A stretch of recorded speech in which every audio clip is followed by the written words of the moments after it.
بسم اللہ الرحمن الرحیم۔ السلام علیکم اسٹوڈنٹس، امید ہے آپ خیریت سے ہوں گے۔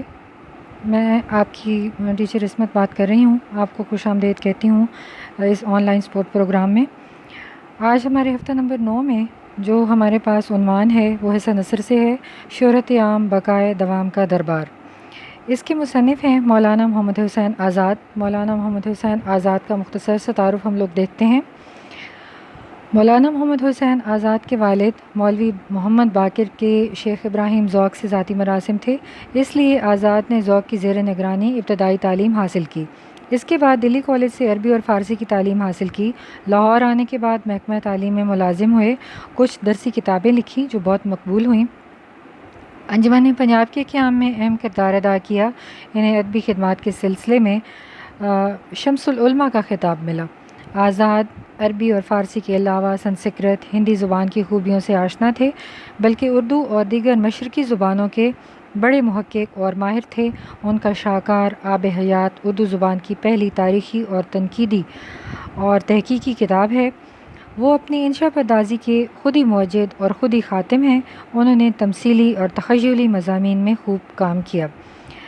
ان کی تصانیف میں نیرنگ خیال، سخندان فارس، دربار اکبری، نگارستان، آب حیات شامل ہے۔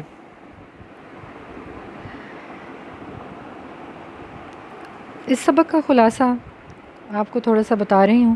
خلاصہ آپ لوگوں کے پیپر میں نہیں آتا، لیکن خلاصہ بتانے کا مقصد یہ ہے کہ آپ تمام سوالات کے جوابات دینے کے قابل ہو سکیں اور اس سبق کو آسانی سے سمجھ لیں۔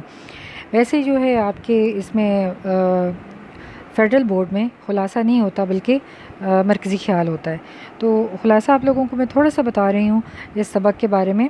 محمد حسین کا آزاد کا یہ مضمون شہرت عام اور بقائے دوام کا دربار ان کے تمثیلی مضامین کے مجموعے نیرنگ خیال سے لیا گیا ہے۔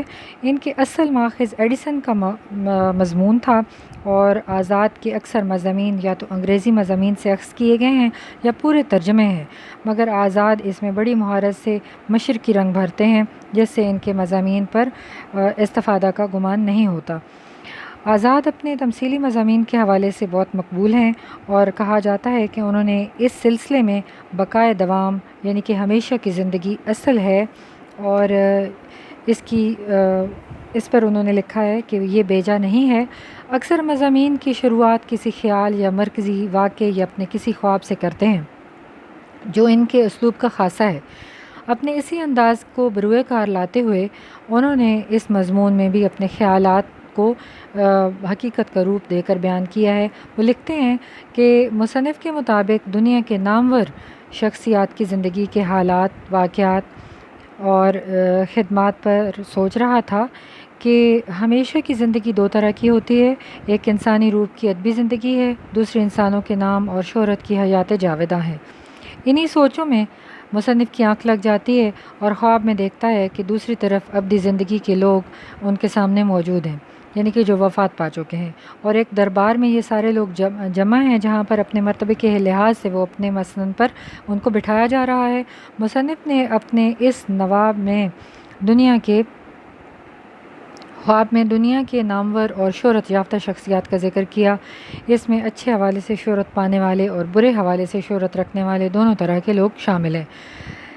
مولانا محمد حسین آزاد خود کہتے ہیں کہ انہوں نے اس مضمون میں صرف دنیا کی ناہمواری اور شہرت چاہنے والوں کا ذکر کیا ہے، اس لیے اس فہرست میں دین اور مذہب کے بانیوں کا ذکر موجود نہیں ہے۔ مگر ہمیں اس سے اتفاق نہیں، کیونکہ اس مضمون نے افلاطون، سقراط، ارسطو، شیخ سعدی، حافظ شیرازی، ایاز، خلیفہ مامون الرشید اور ابو علی سینا وغیرہ جیسی ہستیاں شامل ہیں۔ انہوں نے کبھی دنیا کی شہرت اور ناموری کو اپنی زندگی کا مقصد نہیں بنایا۔ مولانا محمد حسین آزاد نے اپنے اس خواب میں بقائے دوام کے دربار میں آنے والی مشہور شخصیات کا درجہ بدرجہ ذکر کیا، اور ہر شخص کی شہرت کے حوالے سے 2-3 سطریں بھی لکھی ہیں۔ مضمون میں انہوں نے ابتدا ہندوستان کے ممتاز راجہ بکر ماجید سے کی، اس کے ساتھ راجہ بھوج، مشہور شاعر کالی داس کا ذکر کیا۔ اس کے بعد مولانا نے دنیا کے معروف شعراء، مورخین، نامی گرامی پہلوانوں جن میں ایران، توران اور سیستان کے پہلوان شامل ہیں کا ذکر کیا۔ سیستان کے پہلوان رستم کے تذکرے کے ساتھ شاہ نامہ کے مشہور شاعر فردوسی کو بھی نہیں بھولے۔ یونانی مورخین کے ساتھ ساتھ یونان کے فلسفیوں سقراط، جالینوس، ارسطو اور افلاطون کا بھی بقائے دوام کے دربار کی اعلیٰ مسندوں کے حقدار ٹھہرائے گئے۔ فاتحین میں محمود غزنوی، چنگیز خان اور ہلاکو خان کی وجہ شہرت سمیت تذکرہ بھی انہوں نے اس مضمون میں کیا ہے۔ علم و ادب کے میدان میں شہرت پانے والوں میں شیخ سعدی، ابو علی سینا اور حافظ شیرازی کے بارے میں انہوں نے مختصر لکھا۔ اس طرح ہندوستان کے مغل بادشاہوں اور سبق کے آخر میں ہندوستانی شعراء کا ذکر انہوں نے کیا۔ اس دربار میں آزاد اپنے حوالے سے بھی لکھا انہوں نے کہ فرشتہ رحمت اسے اس دربار میں بولنے سے روکتا ہے کیونکہ چند اشخاص انہیں اس دربار میں بٹھانا نہیں چاہتے تھے۔ مصنف کے مطابق اس دوران وہ نیند سے جاگتے ہیں اور اللہ کا شکر ادا کرتے ہیں کہ اس دربار میں ان کو نہیں بٹھایا گیا کیونکہ وہ مردوں کا دربار تھا اور وہ ابھی زندہ ہیں۔ آگے مشقی سوالات کو دیکھیں۔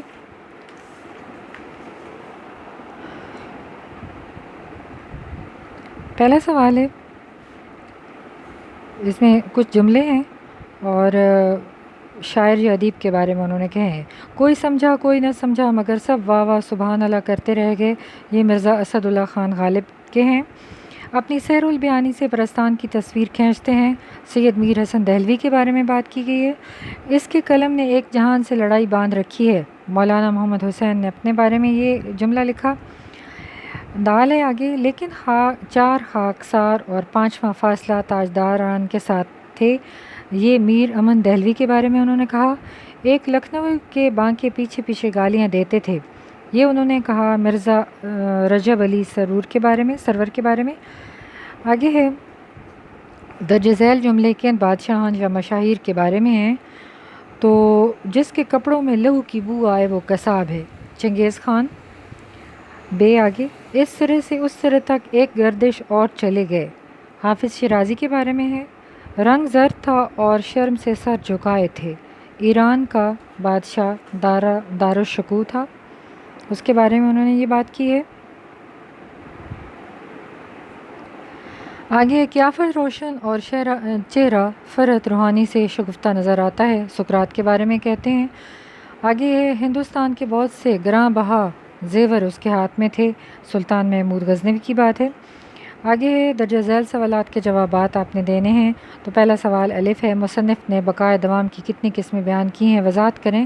2 قسمیں بتائی ہیں، ایک مرنے کے بعد کی زندگی مراد ہے۔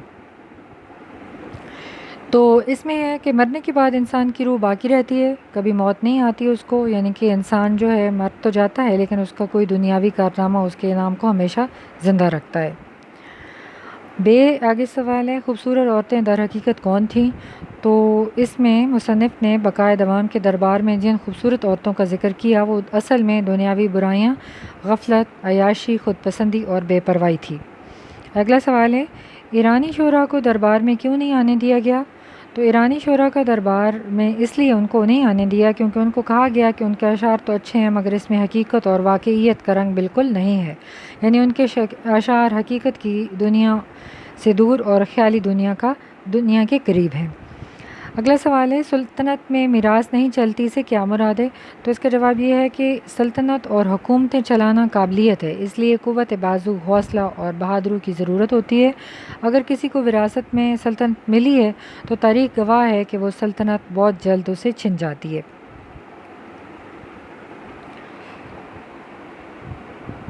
آگے آپ نے کچھ جملوں کی تشریح کرنی ہے، وضاحت کرنی ہے۔ تو پہلا جملہ ہے، دوسری اور عالم یادگار کی بقا جس کی بدولت لوگ نام کی عمر جیتے ہیں اور شہرت دوام پاتے ہیں، اس کی جملے کی آپ نے وضاحت کرنی ہے۔ تو محمد حسین کے مضمون شہرت عام بقائے دوام کا دربار سے لیا گیا ہے۔ یہ جملہ مصنف نے کہا کہ بقام دوام 2 قسم کا ہے، ایک میں انسان مر جاتا ہے، اس کی روح زندہ رہتی ہے، جبکہ دوسری قسم میں انسان مر تو جاتا ہے لیکن اس کی کوئی خوبی یا اس کو کوئی کارنامہ اس کی پہچان بن جاتا ہے اور دنیا سے جانے کے باوجود اس کے نام کو زندہ رکھے ہوئے ہوتا ہے۔ اگلا ہے جملہ، جس طرح ملک و شمشیر کے جوش کو قوم کے خون میں حرکت دی، اگر علوم و فنون کا بھی خیال کرتا تو آج قومی ہمدردی کی بدولت ایسی ناکامی نہ اٹھاتا۔ یہ جملہ محمد حسین آزاد کے مضمون شہرت عام بقائے دوام کے دربار سے لیا گیا ہے۔ اس میں انہوں نے کہا کہ جب چنگیز خان بقائے دوام کے دربار میں آیا تو وہاں موجود لوگوں نے اسے دربار میں جگہ نہ دینے پر اصرار کیا۔ اس دوران ایک غیبی آواز آتی ہے جو چنگیز خان کو کہتی ہے کہ اگر تو ملک و سلطنت کو زیر کرنے، تلوار چلانے، لوگوں کو قتل کرنے کی بجائے قوم کو علم و فن سے آراستہ کرتا تو آج تیری بھی قدر و منزلت ہوتی۔ گویا انسان کی عزت اور وقار اس کے علم و فن سے ہے، نہ کہ قتل و غارت سے۔ آگے کچھ الفاظ کے معنی آپ نے بتانے ہیں۔ اولو العزم بلند ارادوں والا، بلا تعمل بے سوچے سمجھے، جاہ و جلال شان و شوکت، عالی و وقار بلند مرتبے والا، قلیل و قال بحث و مباحثہ و گفتگو، گروہ کثیر بہت بڑی جماعت۔ ان تمام سوالات کو آپ نے اپنی لوز شیٹ پر ایک تو لکھنا ہے، دوسرا سبق کو جیسا کہ روزانہ آپ لوگوں کو ہر ایک لیکچر میں بتا رہی ہوتی ہوں کہ اس کو سبق کو غور سے پڑھا کریں، مرکزی خیال آپ اپنے سمجھ لیا کریں تاکہ آپ کو کسی بھی سوال کا جواب دینے میں کوئی مشکل پیش نہ آئے۔ لفظوں کے معنی آپ کی اسی بک میں آخر میں لکھے گئے ہیں، پھر آپ کیوری ٹائم میں جہاں پر مجھ سے آپ پوچھیں گے میں آپ لوگوں کو بتاؤں گی، اور تمام سوالات کے جوابات دوبارہ سے بھی اگر ضرورت پڑے تو یقیناً ڈسکس کر دوں گی، اور آپ جب کیوری ٹائم میں مجھ سے پوچھیں گے۔ الفاظ معنی کی جہاں تک بات ہوتی ہے تو آپ ہر لفظ کو آپ غور سے پڑھا کریں، یہاں سے دیکھیں، ڈکشنری استعمال کریں، اور جہاں سے کوئی بھی کسی بھی بات کی سمجھ نہیں آتی تو آپ مجھ سے پوچھیں۔ اور اس کام کو ضرور آپ لوگوں نے اپنے لوز شیٹ پر کرنا ہے، لکھنا ہے، سوالات کے جوابات کو یاد کرنے ہیں، اور اس طرح یہ ہمارا سبق اینڈ ہوتا ہے۔ اللہ حافظ۔